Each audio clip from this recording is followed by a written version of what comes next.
Hello, Cancer, Sun, Moon, Rising, and Venus signs. Kamusta kayo? Sana po nasa mabuti kayong kalagayan.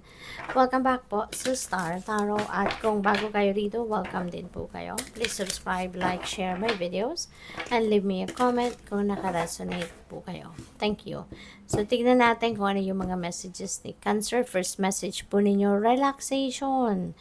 This is a must, no? Napaka-importante, no? Na talaga tayo laging nagkakaroon ng panahon para mag-relax man lang. So, maaari kayo, baka matagal-tagal na ninyong hindi nagagawa ito. Kaya, eto, panawagan ito sa'yo. This is a reminder para sa'yo. Baka kayo nakakalimot na sa sobrang kabisihan. So, eto, this is a reminder para sa'yo na, teka lang, no? Tigil naman ng konti. 'Di ba? Magpahinga ka din muna, mag-relax ka din muna. Focus on yourself, focus on your well-being, focus on your self-care. Okay? Kasi hindi po pwedeng go go go lang tayo sa trabaho. Kailangan din natin na magpahinga, kailangan din natin na magkaroon ng time to replenish our lost energy para maibalik natin yung lakas, yung strength and vitality natin para handa tayo, no, sa mga susunod naman nating gagawin. Okay? Kasi kung pagod ka na, exhausted ka na, 'di ba? Hindi mo na rin magagawa 100% ninyo, no? Kung ano man yung kailangan pa ninyong gawin, 'di ba? So, what else? We have community. Ayan, so Cancer, you're so blessed, you're so lucky kasi you are surrounded with a community of people na maano, matulungin, very supportive of you. Nandiyan dyan sila sa hindi lang sa panahon ng kasiyahan, sa panahon na nagse-celebrate ka, sa panahon na masaya ka, kundi lalo-lalo na sa panahon na may problema ka, 'di ba? Lagi kang merong masasandalan, no? There is a community of people that are always ready, 'di ba? To lend their ears to you para makinig, no? At kung kailangan mo ng mahihingahan, nandiyan din sila. Or kailangan mo ng katulong, nandiyan din sila. Meron kang laging matatakuhan. Kaya, you are so lucky, 'di ba? So, pwede rin na meron ditong community activity siguro ang iba na kailangan mong salihan or magiging kaparte ka nito. Kaya, have fun. So, what else? We have potential. Wow. So, there is so much potential out there, no, na kailangan mong tignan, kailangan mong puntahan, yung ganon. Kasi, feeling ko dito, ano na siya, kumbaga, yung potential na to is hinug na hinug na. Maybe it's been there for quite a while na at hindi mo lang napapansin. Kaya ngayon, 'di ba? So, this is a reminder para sa iyo. This is a heads up para sa iyo, no?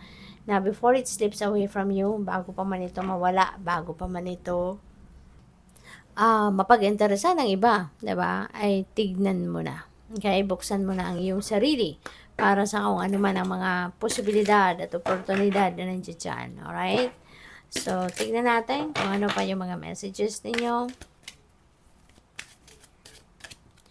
We have honesty. I can't always expect the truth from others, but I can expect it from myself. So, napakaganda, Cancer, na you are going to always practice honesty. You will always observe honesty, 'di ba?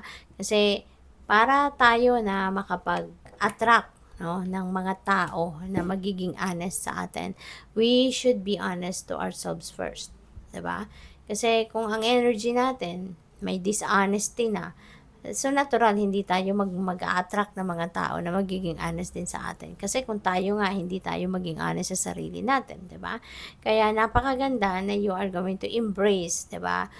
Your honesty, no? Magsisimula kang maging authentic, no, sa sarili mo.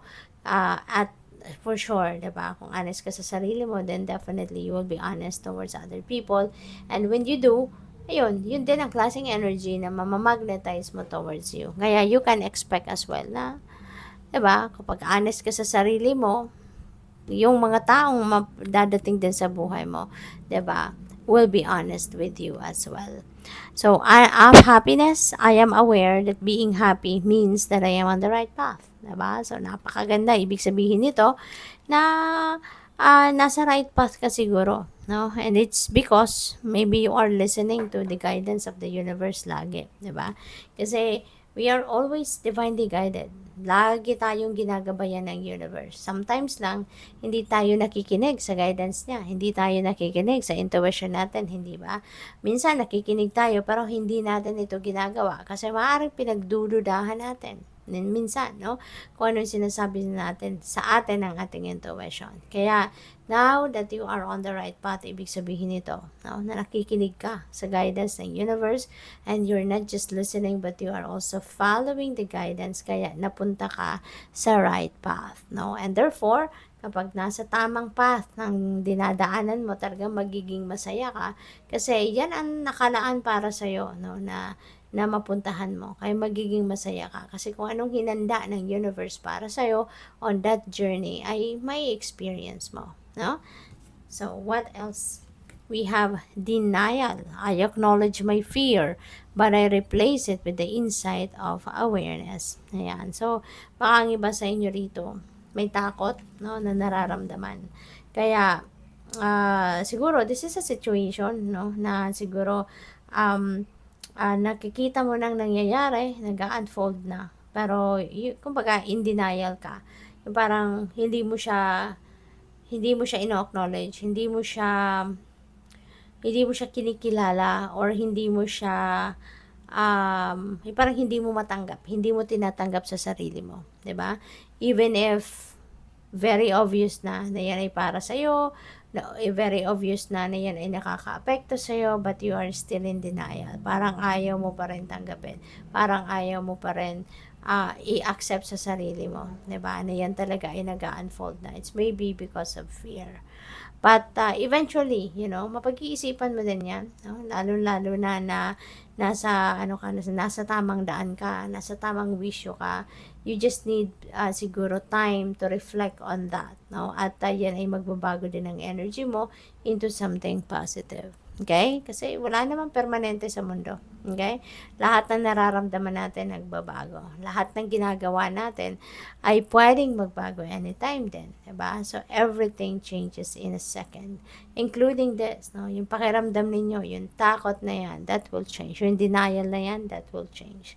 So, good luck. Thank you for watching. Love and light. Namaste.